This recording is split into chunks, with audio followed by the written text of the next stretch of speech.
여러분 반갑습니다. 안녕하세요. 예. 우리 동남부교회에서 말씀 전한다 생각하니까 제가 좀 부담스럽습니다. 왜냐하면 제가 참 사랑하고 존경하는 우리 전용호 목사님, 제 영적인 스승이라고 제가 여기고 늘 마음에 이렇게 사랑하는 마음이 있는데, 우리 전 목사님께서 사역하시는 교회에서 설교를 한다고 생각하니까 제가 감사하면서도 좀 겁이 납니다. 자, 주님께서 은혜 주실 거라고 믿고 제가 먼저 한번 기도하겠습니다. 하나님 아버지, 감사합니다. 우리 주님께서 피로 값주고 사신 귀한 교회 가운데 주께서 참 다음 세대를 세우고자 그 마음을 부어주시니 감사합니다. 하나님 아버지, 오늘 이 시간 통하여서 하나님, 우리 속에 내 인생, 내 시대, 내 문제를 넘어서서 우리 자녀들, 우리 손주들을 향하여서 눈물을 흘리며 기도할 수 있는 마음을 우리에게 허락하여 주옵소서. 부족한 종을 주께서 붙들어 사용하여 주옵소서. 예수님의 이름으로 기도하옵나이다. 아멘. 최근에 어떤 작은 모임에서 말씀을 전할 기회가 이렇게 있었는데요. 거기에는 장로님들이 좀 주 구성원들이셨어요. 그때 주제가 뭐냐면 이 다음 세대에 대한 말씀을 전했습니다. 그리고 나서 그 모임은 좀 특이한데, 설교하고 나면 그 다음에 이제 소그룹 시간을 바로 가져요. 그래서 그 소그룹 시간에 제가 질문을 드렸습니다. 다음 세대를 위해서 우리가 할 수 있는 것이 무엇인가? 그러니까 뭐 이런저런 얘기들이 많았는데, 한 60대 중반이 넘으신 한 장로님께서 딱 한 말씀을 하시더라고요. 우리가 문제지 뭐. 우리가 문제지 이러시더라고요. 제가 딱 보니까 맞는 말씀이에요. 뭐 애들이 무슨 문제입니까? 그죠? 애들이 문제가 아니고요, 주일학교의 문제는 작년의 문제인 것 같습니다. 여러분 죄송합니다. 그런데 맞는 것 같아요. 주일학교의 문제는 작년의 문제고, 우리 작년들이 교회를 바르고 건강하게 이렇게 만들어가지 못하고 있다면 주일학교도 미래가 없는 것입니다. 축구 얘기를 잠깐 하겠습니다. 여러분, 차범근 감독 아시죠? 예, 이제 아십니다. 자, 이분이 참 축구계에서는 너무 탁월한 인물이고 실력도 뭐 탁월했던 분이신데, 이분이 오래전부터 자신의 재능과 또 자신의 이 재정을 들여서 뭘 하셨느냐 하면 차범근 유소년 축구 교실을 열었어요. 다음 세대, 축구계의 다음 세대들을 기르기 위해서 한국 축구의 미래는 유소년 축구에 달려있다고 생각이기 때문에 자신의 시간과 에너지와 재정을 유소년 축구에 이렇게 들였습니다. 그래서 실제로 차범근 축구교실 출신이 누구냐면 박지성, 기성용, 이동국, 이런 기라성 같은 선수들이 차범근 유소년 축구교실 출신입니다. 여러분, 박지성 선수도 마찬가지예요. 박지성 선수가 2010년 7월 24일에 수원에 박지성 유소년 축구 센터를 개관했습니다. 그 축구 센터 짓는데 돈이 얼마나 들었냐면 110억 원 정도가 들었는데, 개인 돈으로 했습니다. 자기 개인 사비 110억 원을 들여서 유소년 축구 센터를 열었습니다. 그래서 최근에 이 박지성 씨가 대한축구협회 유스 전략 본부장으로 선임되기도 했습니다. 한국 축구의 다음 세대를 책임지는 중요한 자리를 이 박지성 선수에게 맡긴 것입니다. 여러분, 이런 사람들의 이야기를 들으면 처음에는 좀 감동이 돼요. 대단하구나. 근데 마음이 좀, 시간이 지나면 좀 마음이 좀 불편해요. 좀 섬뜩해집니다. 왜냐하면 우리는 뭐 하고 있나, 이런 생각이 들었어요. 축구를 위해서 사비를 이렇게 드리는데 우리는 주일학교 아이들을 위해서 뭘 드리고 있나, 이런 생각이 들면 마음이 조금 섬뜩해집니다. 하나님 나라의 미래가 아이들에게 달려있는데 우리는 뭐 하고 있나 라는 생각을 지울 수가 없고, 그래서 주님께 죄송하고 그런 마음이 있습니다. 여러분, 우리나라 고등학생들이 학교에서 일주일에 보내는 시간이 몇 시간인 줄 아십니까? 70시간입니다. 근데 그 고등학생들이 교회에서 보내는 시간은 70분이에요. 70시간과 70분. 이 상대가 되지 않는 이 현실 속에서 우리가 어떻게 다음 세대를 이야기할 수 있겠으며 주일학교 아이들에 대해서 우리가 무슨 이야기를 할 수 있겠어요? 한 가지 방법이 있습니다. 그것은 저와 여러분들이, 우리 장년들이 이 주일학교, 이 하나님 나라의 다음 세대를 기르는 이 주일학교가 줄 수 있는 이 교육이 절대적인 가치를 가지고 있다는 확신을 가지시면 됩니다. 70분이지만 우리 아이들에게 이 70분 동안 하나님의 말씀을 정말로 제대로 확신 있게 우리가 가르쳐 줄 수만 있다면, 그리고 이 아이들을 위해서 기도해 줄 수 있다면, 우리는 이 게임이 되지 않는 다윗과 골리앗과 같은 이 싸움에서 우리가 우리 자녀들, 우리 손주들을 세상에 빼앗기지 않고 세상의 빛과 소금으로 기를 수 있을 것입니다. 여러분, 하나님께서는요, 다음 세대에 대해서 마음이 참 많으신 것 같아요. 제가 최근에 이렇게 다음 세대에 대한 마음이 이렇게 주님이 자꾸 주시는데, 그 마음을 가지고 성경을 보니까 자꾸 그런 것만 보여요. 출애굽기 16장 32절 말씀 제가 읽어드리겠습니다. 모세가 이르되 여호와께서 이같이 명령하시기를 이것을 만납니다.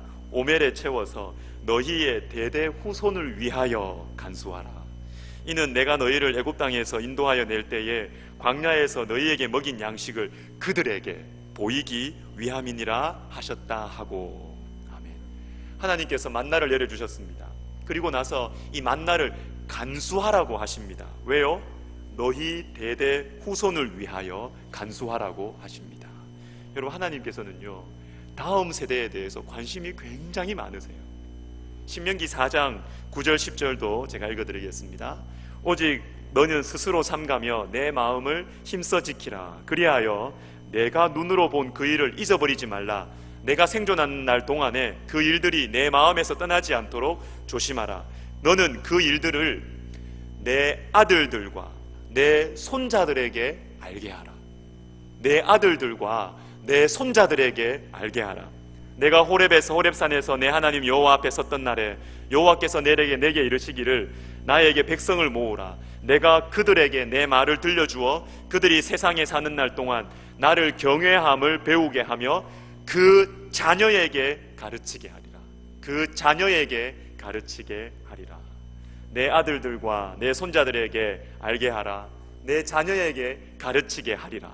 여러분, 하나님은 다음 세대에 관심이 너무 많으십니다. 하나님은 다음 세대에 이 신앙이 계승되는 것에 대해서 우리가 생각하는 것보다 훨씬 하나님은 마음이 많으신 것 같아요. 오늘 이 시간 말씀을 통해서 다음 세대를 향하신 이 하나님의 마음이 저와 여러분 속에 새롭게 부어지는 시간이 되시기를 주님의 이름으로 축원합니다. 오늘 말씀 12절을 보시면 이때에 라는 말씀이 나옵니다. 성경에서 이때에 또는 그때에 라는 표현들은 중요하게 생각해 보실 필요가 있어요. 왜냐하면 이것은 앞에 일어난 사건과 이어서 뒤에 이어지는 이 사건이 깊은 관계가 있다는 것을 알려주는 참 친절한 표현이에요. 다시 말해서 앞에서 어떤 사건이 일어났는데 바로 그때에, 바로 이때에 이어서 어떤 일이 일어나고 있다라는 말씀입니다. 오늘 본문 12절에 보시면 이때에 나오는데 이때가 언제입니까? 어떤 일이 앞서 일어났다는 것을 보여주는데 11절 말씀을 보십시오. 11절 말씀 같이 한번 읽어볼까요? 11절 같이 읽겠습니다. 그들은 노기가 가득하여 예수를 어떻게 할까 하고 서로 의논하니라. 아멘. 앞서 예수님께서는 안식일에 오른손 마른 사람을 고쳐주셨습니다. 몸의 연약함으로 인해서 안식을 누리지 못하고 있는 이 영혼을 고쳐주셨어요. 그런데 서기관과 바리새인들은 안식일에 병을 고치셨다라는 안식일에 일을 했다는 이유로 예수님을 어떻게 할까? 이 같은 사건에 대해서 마태복음 12장 14절은 어떻게 하여 예수를 죽일까? 라고 나와 있는 것을 보면 예수님을 죽이려고 서로 의논하는 때가 바로 오늘 본문에 나오는 이때입니다. 여러분, 예수님께서 이때에 두 가지를 행하십니다. 두 가지. 첫 번째, 이때에 예수님께서는 기도하셨습니다. 우리 12절 말씀을 같이 읽도록 하겠습니다. 12절 말씀입니다. 이때에 예수께서 기도하시러 산으로 가사 밤이 새도록 하나님께 기도하시고. 아멘. 이때에 예수님께서 기도하시러 가셨고 밤이 새도록 기도하셨습니다. 2번이나 반복되고 있어요. 오늘 말씀은 예수님께서 기도하신다고 2번이나 말씀하시면서 이때에 기도하시는 예수님의 모습을 강조하고 있습니다. 여러분, 이때에 예수님께서 기도하신다는 것이 왜 강조되어야 할까요? 예수님 늘 기도하시는 분 아닙니까? 예수님 기도 안 하시면 뭐 하시겠습니까? 이런 생각 드시지요? 그러나 여러분, 다르게 한번 생각해 볼게요. 이때에 예수님께서 기도하신다는 것이 얼마나 우리에게 은혜인지 한번 다른 방식으로 한번 생각해 보겠습니다. 여러분, 이때가 어떤 때라고 했지요? 서기관과 바리새인들이 예수님을 죽이려고 의논하는 때가 바로 이때입니다. 여러분, 만약에 여러분 모르겠습니다. 제가 예수님이라면 이때에 저는 어떻게 행동했느냐? 피조물인 서기관과 바리새인들이 창조주인 예수님을 죽이려고 하는 이때입니다. 이때 제가 예수님이었다면 오른손 마른 사람을 고치시는 그 하나님의 능력으로 그냥 다 벼락을 쳤을 것입니다. 벼락을 치죠. 오른손 마른 사람도 고쳐주시는 그런 능력이 가지고 계시는 하나님이신데요, 예수님은. 그런데 예수님이 만드신 이 피조물이 예수님을 죽이려고 합니다. 그냥 저 같으면 그냥 다 쓸어버렸습니다. 여러분, 그래서 이 말씀이 참 감사한 말씀입니다. 저와 여러분이 예수님이 아닌 것이 얼마나 감사한지 모르겠습니다. 저와 여러분이 예수님이었다면, 여러분 잘 모르겠습니다. 우리 동 남부교회가 존재하지 않았을 것입니다. 어디 날 무시해 벼락치고요, 어디 내 자존심을 건드려 바로 그냥 없애버리는 것이지요. 여러분, 그러나 저와 여러분의 구주이신 예수님께서 이때에 뭐 하셨습니까? 기도하셨다라는 것입니다. 타당한 분노와 복수를 하나님의 능력으로 행하지 않으시고 대신 예수님께서 기도하셨습니다. 시편 109편 4절에 이런 말씀이 있습니다. 참 귀한 말씀인데요. 나는 사랑하나 그들은 도리어 나를 대적하니 나는 기도할 뿐이라. 나는 사랑하나 그들은 도리어 나를 대적하니 나는 기도할 뿐이라. 나는 잘해주려고 합니다. 사랑을 베풉니다. 그런데 돌아오는 것이 무엇입니까? 미움이 돌아와요. 멸시와 모멸감과 이런 것들이 돌아와요. 이때 여러분 어떻게 하시겠습니까? 하나님께서 우리에게 어떻게 말씀하십니까? 나는 기도할 뿐이라. 되갚아주지 말라는 거예요. 멸시받았다고, 내무시했다고 똑같이 갚아주지 말라는 것입니다. 그럼 어떻게 하라고요? 기도하라는 것입니다. 기도하라는 것입니다. 나는 기도할 뿐이라. 사랑하는 우리 성도 여러분, 사시면서 억울할 때가 있으셨지요? 지금도 좀 꽁하게 품고 있는 거 있죠, 여러분? 여러분, 똑같이 갚아주지 맙시다. 한 분 아멘 하셨어요.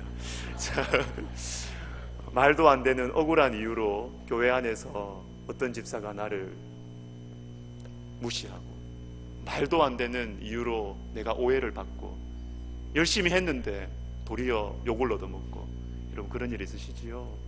여러분 괜찮습니다. 우리 주님처럼 기도합시다. 기도할 때 복수와 미움이 사라지고 사랑과 평화가 우리 교회 가운데 충만하게 될 것입니다. 우리 예수님은 저와 여러분이 불순종하고 마치 예수님이 안 계신 것처럼 예수님을 무시하며 마음대로 살아갈 때에도 하나님이 하나님으로서 가지신 그 영광과 능력을 사용하지 않으시고 대신 기도하러 가셨습니다. 우리의 영혼을 위해 기도하셨고요, 우리의 이 패역한 우리의 영혼을 위해서 기도하셨고요, 저 인간이 언제 좀 변할까? 우리의 변화를 위해서 주님은 밤이 새도록 기도하셨습니다. 그래서 우리가 이 자리에 있고 우리가 용서를 받고 구원을 받은 것입니다. 우리 억울할 때 예수님을 생각하면서, 우리가 멸시를 당할 때 예수님을 생각하면서 기도하는 우리 모두가 되시기를 주님의 이름으로 축원합니다. 아멘. 자, 이때에 예수님께서 무엇을 하셨는가? 두 번째, 이때에 예수님께서는 12제자, 12사도를 세우셨다라는 것입니다. 12절 13절 말씀을 우리 같이 한번 읽어보도록 하겠습니다. 12절 13절 말씀입니다. 같이 읽겠습니다. 이때에 예수께서 기도하시러 산으로 가사 하나님께 기도하시고 밝음에 그 제자들을 부르사 그 중에서 12를 택하여 사도라 칭하셨으니 아멘. 여러분, 사단은 지금 이때에 서기관과 바리새인들을 사용해가지고 예수님의 구원 사역을 원천 봉쇄하려고, 예수님을 죽이려고 했습니다. 위급하고 아주 위험한 때입니다. 근데 이때에 예수님께서는 밤이 새도록 기도하셨고, 그렇게 기도하신 후에 매우 중요한 행동을 하십니다. 뭡니까? 12제자를 세우시는 것입니다. 12제자, 다음 세대입니다. 다음 세대, 하나님 나라의 다음 세대를 예수님께서 세우시는 것입니다. 특별히 오늘 말씀은 12제자를, 제자들 중에 12를 택하여서 세우시고 나서 특별히 이들을 보고 사도라 이렇게 말씀하십니다. 여러분, 사도는 보냄을 받은 자입니다. 특별히 예수님께서 택하시고 성령을 부으시고 하나님 아버지께서 예수님을 이 땅에 보내신 것처럼 예수님께서 이 땅에 예수님을 대신하여 보내는 사람을 보고 사도라 이렇게 말씀하십니다. 12사도를 세우시는 것이에요. 여러분, 예수님께서 12사도를 세우시는 이때가 언제입니까? 예수님으로 말미암은 구원의 사역을 사단이 뒤엎으려고 하는 바로 그때입니다. 구원자이신 예수님을 죽이려고 하는 너무너무나 위험한 때, 너무너무나 다급한 때, 마치 교회가 무너질 것만 같은 너무너무나 위험하고 다급한 때 예수님께서 무엇을 하십니까? 다음 세대를 세우시는 거예요. 다른 것보다 예수님께서 사람을 세우시는 거예요. 사람을. 여러분, 하나님께서는 늘 그렇게 하셨어요. 하나님 나라가 위급하고 이러다가 한국교회 망하는 거 아니야? 이렇게 가다가 그냥 할머니 할아버지들만 남고 우리 권사님들 장로님들 천국 가고 나면 우리 교회 어떻게 되는 거야?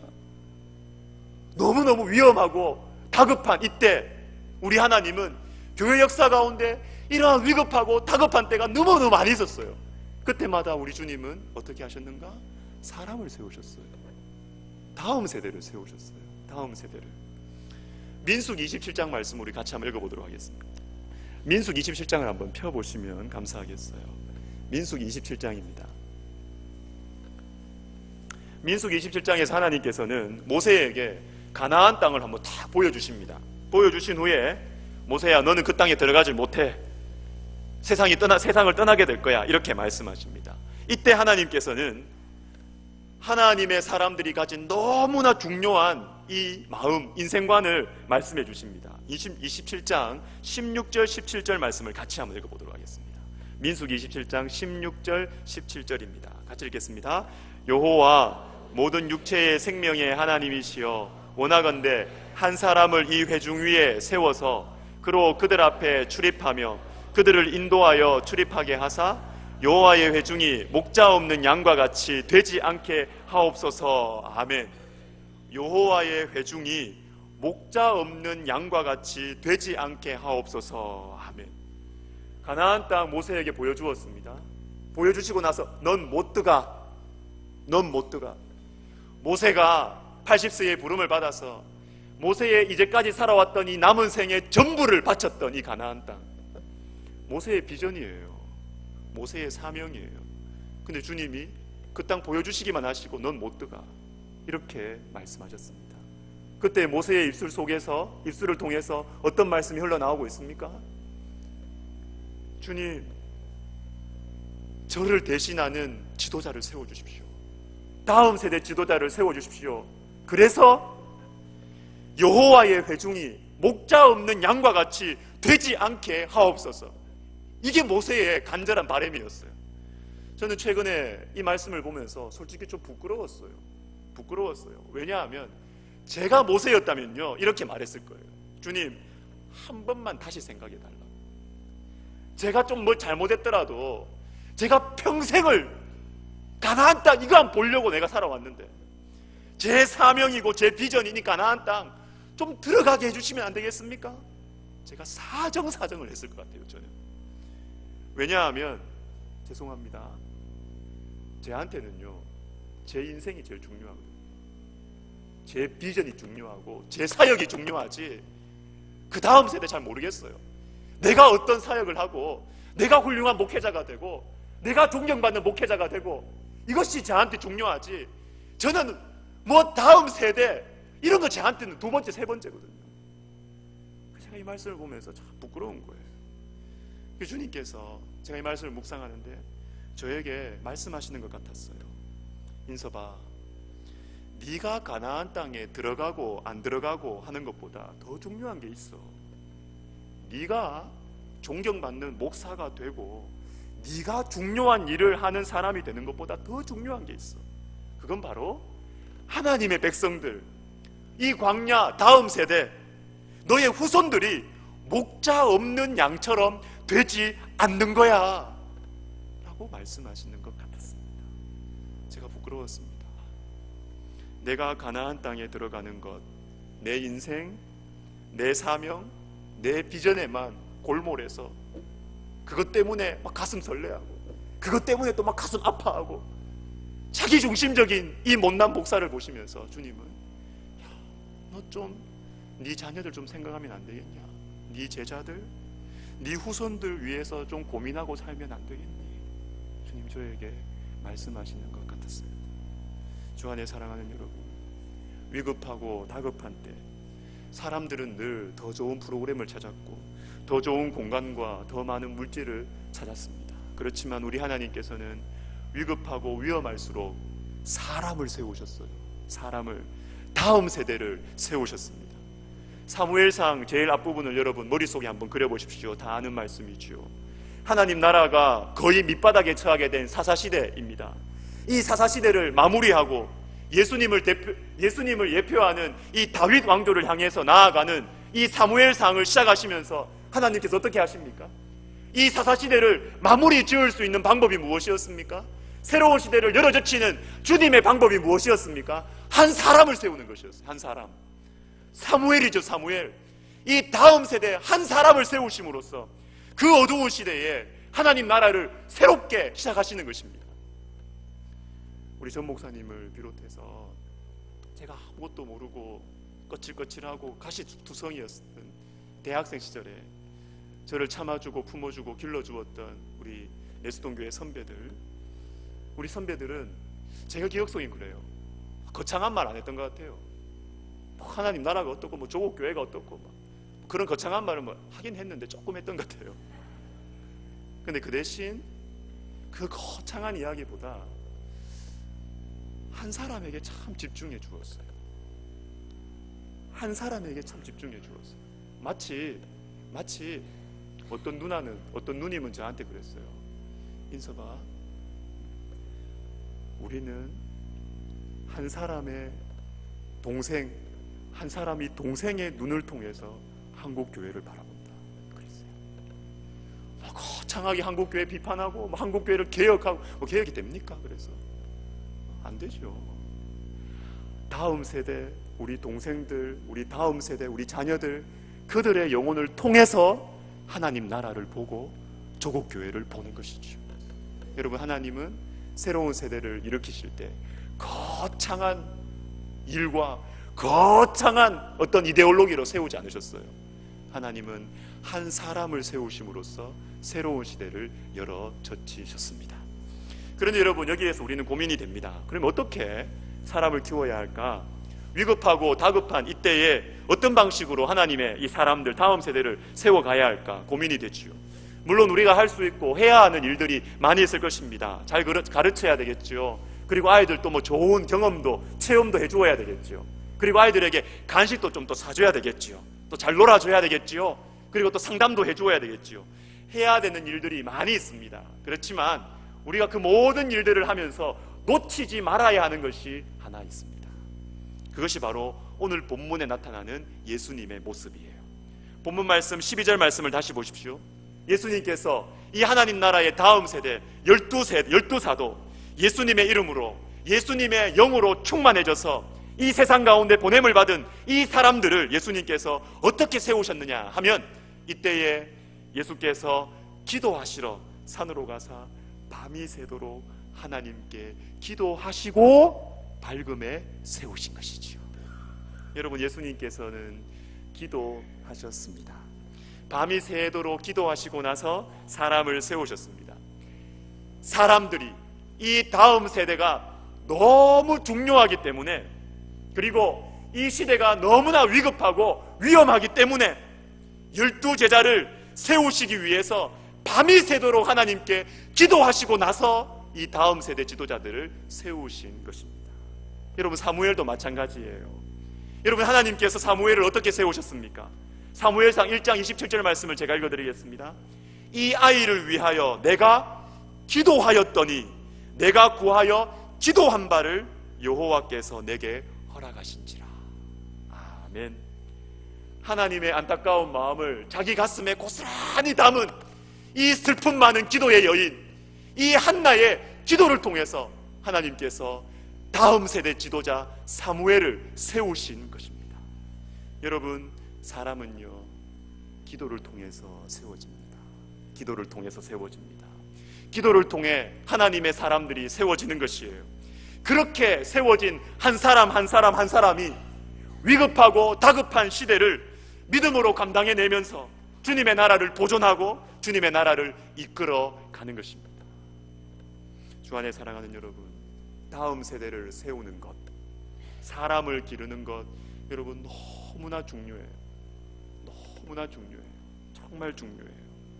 그러나 이 중요한 일이 실질적으로 열매를 맺기 위해서 정말로 진실한 하나님의 사람을 기르기 위해서는 예수님처럼 우리가 기도해야 할 것입니다. 저는 백석대학교를 섬기고 있습니다.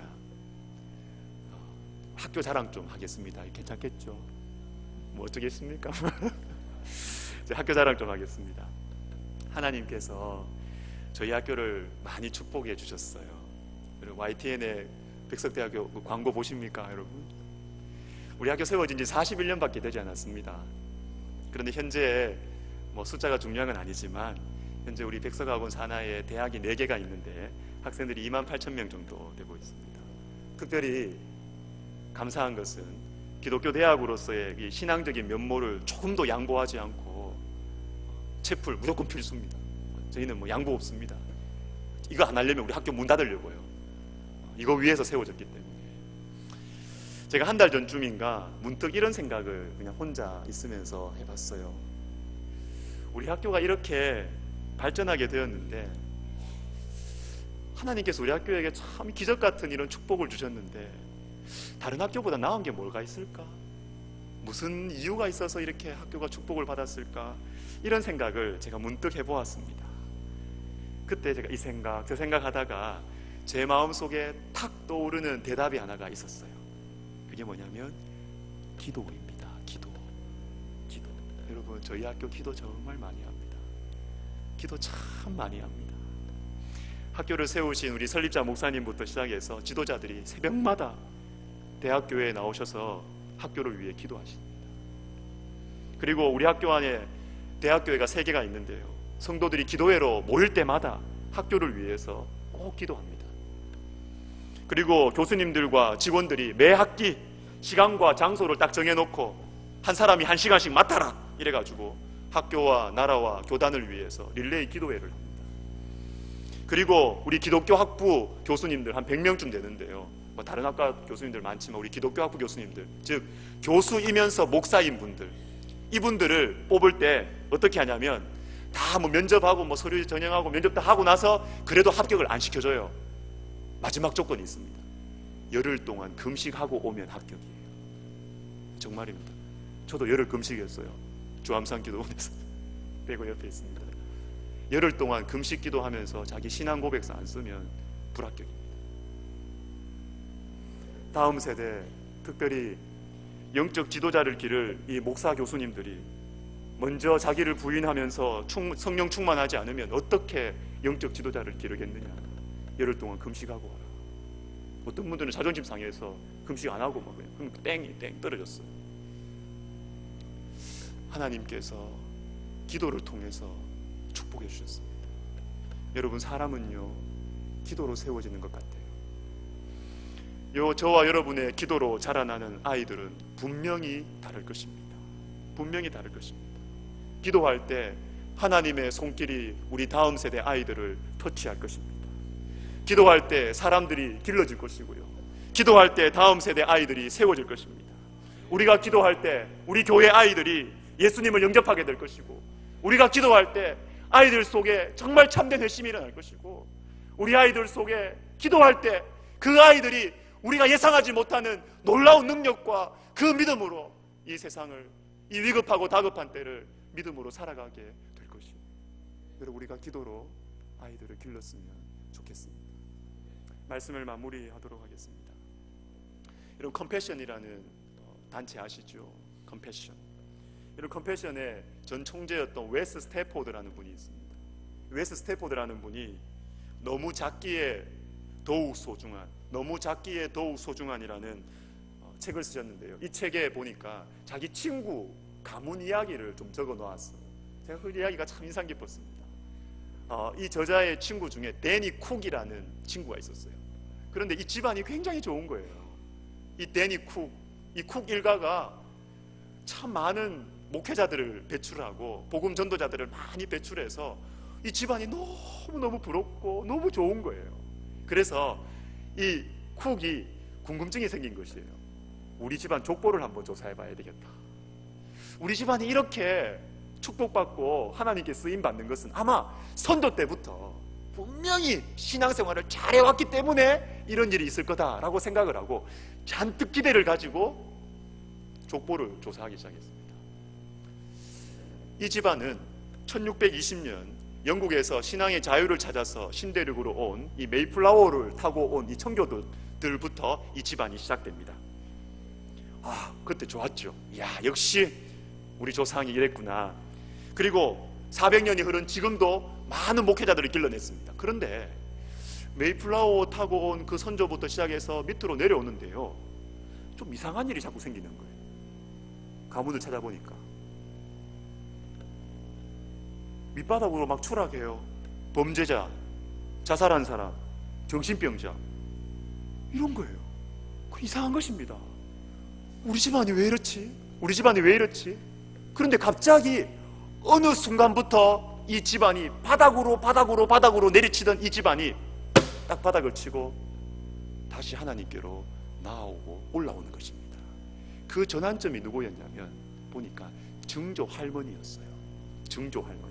이 데니 쿡의 증조 할머니. 이 증조 할머니는 여의치 못한 환경 가운데서 8살 어린 나이에 예수님을 구주로 영접했습니다. 이 증조 할머님은 예수님을 너무너무 사랑했고 어디에 있든지 특별히 찬양을 부르는 것으로 유명했다고 그래요. 특별히 또 증조 할머니는 열정적으로 기도하는 분이셨고 자녀들도 모두 주님을 사랑하는 사람으로 키워냈습니다. 그래서 이 증조 할머니가 이 집안에 들어오면서부터 그렇게 어두움의 권세 가운데 있던 이 집안이 바닥을 치고 일어나서 주님께 놀랍게 쓰임받는 가정이 되었던 것입니다. 그러면서 이 웨스 스태포드가 상상을 해봅니다. 도대체 이 8살 증조 할머니가 8살 때 이 어린 소녀가 어떻게 예수님을 영접하게 되었을까? 이 어린 소녀 옆에 무릎을 꿇고 이 어린 아이를 붙들고 복음을 전하고 기도해 주었던 한 교사가 있었을 것이다, 이렇게 생각하는 것입니다. 그러면서 이 책에 이렇게 이야기합니다. 한 아이의 인생의 연못에 우리가 던진 작은 돌 하나가 일으킨 파문이 많은 사람의 삶을 변화시키게 될지 누가 알겠는가? 한 아이의 인생의 연못에 우리가 던진 작은 돌 하나가 일으킨 그 파문이 많은 사람들의 삶을 변화시키게 될지 누가 알겠는가? 그렇습니다, 여러분. 우리가 지금 섬기고 있는, 우리가 말씀을 가르치고 기도하는 이 아이들, 지금은 아무런 희망이 안 보이고 도움이 안 될 것 같죠. 그러나 여러분, 이 아이들을 통해서, 이 아이 하나하나를 통해서 가문이 변합니다. 여러분, 이 아이를 통해서 가문의 어둠의 권세가 날아날 것입니다. 이 아이를 통해서 교회가 일어날 것이고, 이 아이를 통해서 나라가 새롭게 되는 일이 일어날지 누가 알겠습니까? 여러분, 우리도 오늘 말씀에 나온 예수님처럼 위급하고 다급할 때 다음 세대를 위해서 기도하시고 기도하시면서 다음 세대를 세우시기를 바랍니다. 부디 우리 모두가 이제까지 해오셨던 것처럼, 아니 앞으로는 지금보다 더 많이 더 깊이 우리 자녀들을 위해서, 우리 주일학교를 위해서 기도하고, 그렇게 함으로써 이 한국교회가 위험하다, 위기다, 위태롭다 라고 말하는 이 위급한 때에 우리의 기도를 통해서, 다음 세대를 통한 우리의 이 눈물을 통해서 하나님의 손에 붙들려서 귀하게 쓰임받는 하나님의 사람들을 많이 길러내는 우리 교회, 그리고 저와 여러분이 되시기를 주님의 이름으로 축원합니다. 같이 기도할까요? 같이 기도했으면 좋겠습니다. 우리 말씀을 생각하면서 우리 같이 한번 기도했으면 좋겠습니다. 하나님, 제가 기도 제목 드리겠습니다. 하나님, 참 한국교회가 어렵다고 그럽니다. 주님, 내 때는 신앙생활 잘하고 자유롭게 신앙생활하지만 하나님, 내 자손들, 내 후손들 이 세상에 다 빼앗기지 않도록 하나님 도와주시옵소서. 하나님, 우리가 기도하겠습니다. 우리 자녀들, 우리 주일학교를 위해서 우리가 마음을 드리고 기도하고 그 사랑을 또 표현하겠습니다. 하나님, 주님의 사람들을 길러주시옵소서. 다음 세대를 일으켜 주시옵소서. 우리 시간 같이 한번 말씀을 생각하며 기도하겠습니다. 하나님 아버지, 감사합니다. 아버지요, 아버지요, 주님, 우리는 내 건강과 또 내 명예와 또 내가 하는 내 사역과 이러한 것들이 가장 중요하고, 내 직장, 내 사업, 이것이 가장 중요합니다. 하나님, 이렇게 이기적이고 욕심 많은 우리들에게 우리 주님은 다음 세대를 위해서 기도하라고 하십니다. 다음 세대를 위해서 마음을 품고 우리가 눈물을 흘리며 기도하라고 하십니다. 하나님 아버지, 그러나 주의 성령의 역사가 아니면 우리는 우리의 이 이기적인 마음을 이길 수가 없습니다. 하나님 아버지, 우리는 주의 성령께서 우리 속에 역사하지 않으시면 우리의 이 교만하고 우리의 이 자기밖에 모르는 마음을 이길 수가 없습니다. 하나님 아버지, 우리에게 주님께서 은혜를 베풀어 주시고 성령께서 우리 가운데 역사하심으로 말미암아 하나님 아버지, 우리가 우리를 넘어서서 다음 세대, 우리를 넘어서서 우리 자녀들을 위해서, 주일학교를 위해서 기도하고 수고하며 투자하며 재정적으로 우리가 지원하며 하나님 아버지, 그렇게 우리가 영혼들을 위해서 섬길 수 있도록 하나님 아버지 인도하여 주시옵소서. 하나님 아버지, 도와주시기를 원합니다. 하나님, 우리를 바꾸어 주십시오. 우리를 새롭게 하여 주시옵소서.